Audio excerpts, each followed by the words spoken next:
guessing this is the youngster. Well, I don't know. Even though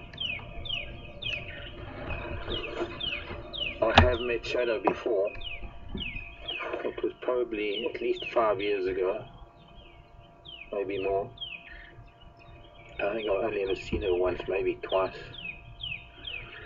Karula's one of Karula's first cubs, but this cat is looking like it's the little one. This is a small cat.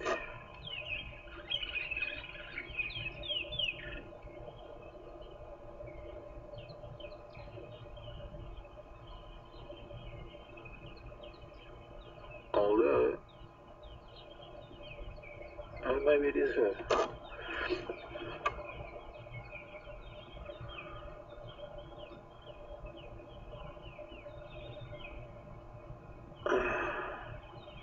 Ears are a little bit too tacky to be a youngster. I don't even know how old her cub is. Let me just see. 5 months, I think. Oh, well then it's not the cub.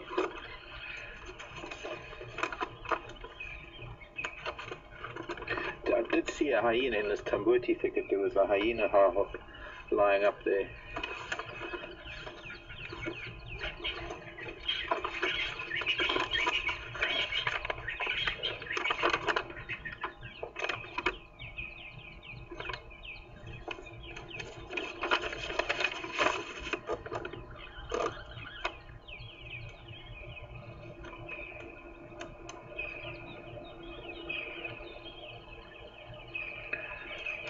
We're supposed to have a neat V-notch in her right ear, but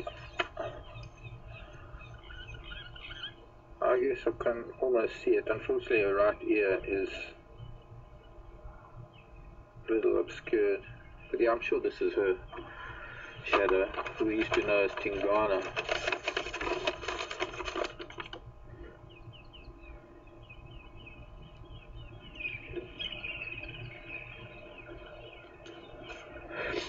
Now, from what I understand, she lost a cub to the Styx lionesses earlier this year, and then she mated again.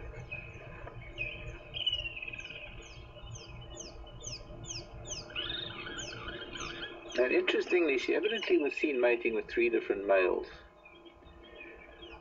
Mbula being one of them. There is another leopard called Tingana. Perhaps that's why she's no longer known as Tingana.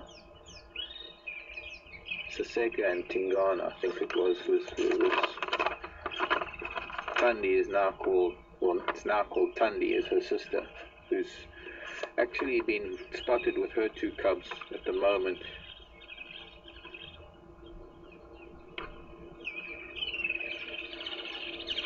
But she's seen up there near Cheetah Plains area. So this is the sister, Shadow, whose name was Tingana, but now there's a male called Tingana who must have come up from another area. And Tingana and Mbula, and there was another male called Lamula, who evidently had been seen mating with her. And they surmising that it's a strategy of hers, so that each male thinks that the cub's theirs, so that they give it sort of a bit more freedom of movement.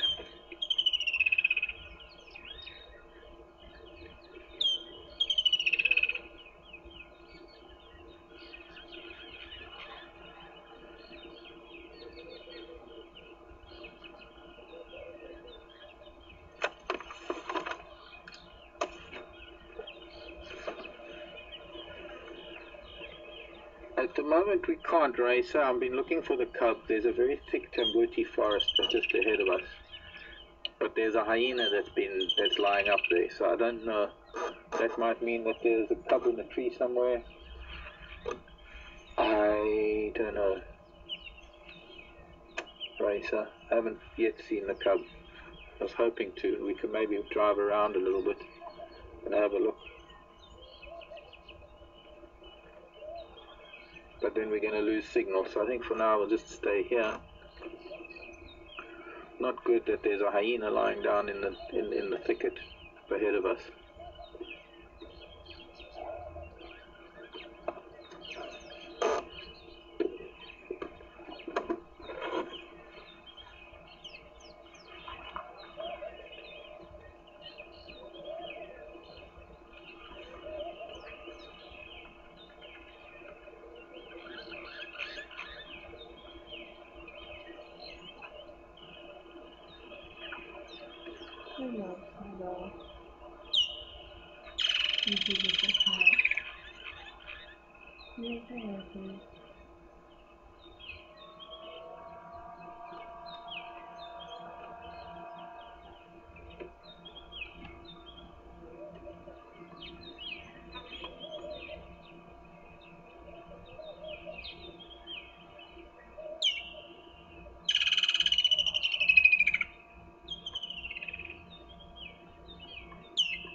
Morning, Natalie.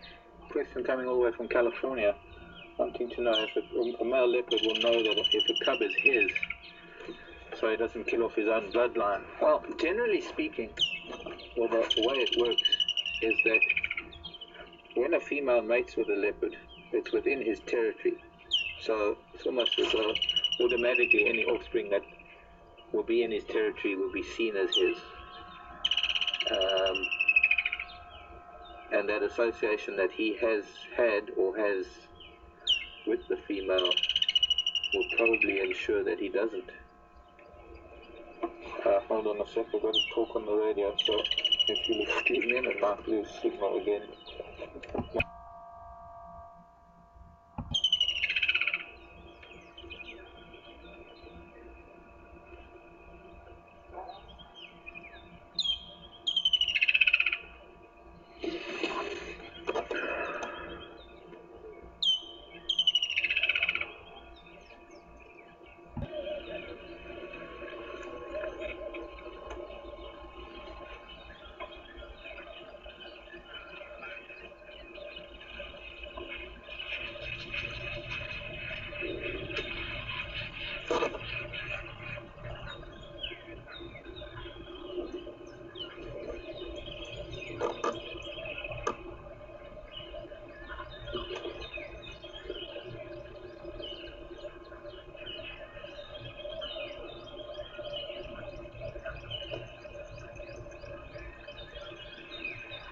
The tree can't be too comfortable. It's going to be very difficult to see it.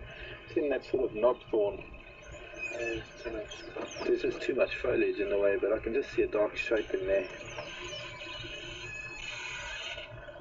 Oh, she's not happy.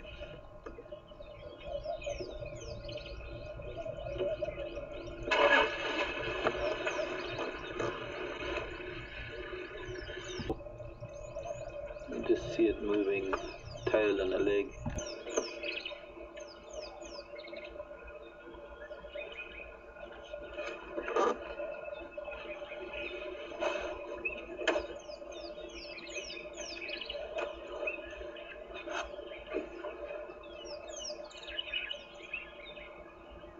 Can't emphasize more the point that when it comes to animal behavior, when it comes to that sort of thing,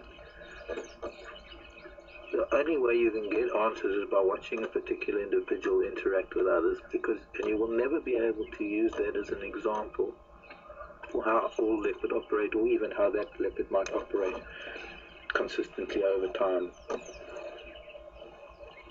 So there is a whole host of possible answers to a question, especially when a question is about behavior and how leopards react to each other, or how they tolerate each other.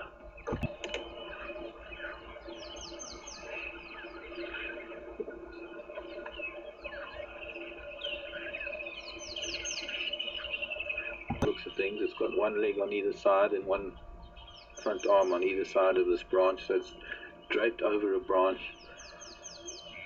But from a very young age, from the time that the eyes first start opening, they're already starting to climb and explore. They are born climbers, so their agility in the tree is something that comes to them very naturally. Also, they've got the musculature in their arms and the balance of a fairly thick muscular tail that helps to balance them.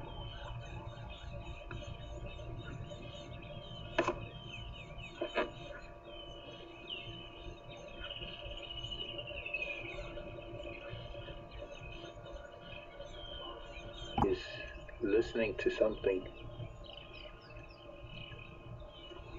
Isn't that pretty girl? there's a strong possibility she would be chased up the tree by the hyena. Quite a good possibility that she would be intimidated. She's a fairly small cat. Now, you see, the one important thing about leopard and hyena and this kind of circumstance is that the leopard can't afford to get hurt right now. She's got a cub she has to take care of. It's not in her best interest to confront the likes of the hyena. And her best bet is to stay away from it. So if the hyena were to try and approach, she would probably run up this knobthorn behind her or another tree. Her cub is in no danger. The cub's well secured in that tree, and well, hyena can't even jump, so the cub is very, very safe. Looks like she's about to vocalize. Looks like she's going to, or she is very softly. Just looking at her mouth movement. I'm also thinking that maybe she's the first leopard I ever saw here at Juma back in 2008. When they're sleeping in a tree, do they lock their limbs or their tail muscles to hold on? No, they don't, Richard. No, they find a very comfortable spot. In fact, we've had the odd occasion where a leopard has actually dozed off while being in a tree and nearly fallen out of the tree. We've had a couple of incidents like that, even on film, on camera, where a cat has dozed off and lost its balance.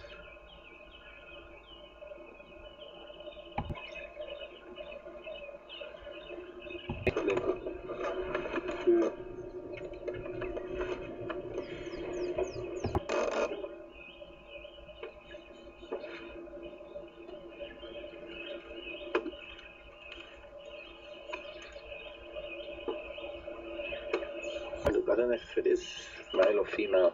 Maybe someone can help me out there. I can't look at it. It is way too bright for me. I'm looking up there into the sun.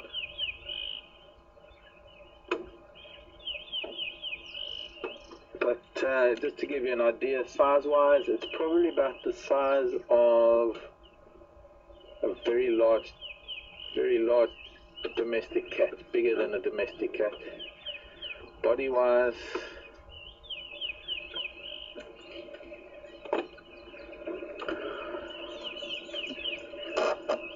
let's start making our way back. We're making our way back.